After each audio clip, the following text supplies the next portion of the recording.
আমার দাদা একটা গল্প বলতে, এক লোক বিবাহ করার পরে বাসর রাতে বউকে রেখে একটু বাইরে গেছে। দাদি শাশুড়ি এসে বলছে, আমার কিন্তু পতি চাই, তুমি কি করবা আমি জানি না। নতুন বউ ডাক দিয়ে বলছে, দাদি শাশুড়ি আমার একটু সময় দেন, আপনার পতি হবে, অসুবিধা নেই। শাশুড়ি এসে বলছে, বৌমা আমার কিন্তু নাতি চাই।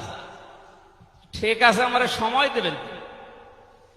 দেবর আর ননদ এসে বলছে, ভাবি আপনি কি করবেন আমরা জানি না, আমাদের কিন্তু ভাতিজা চাই।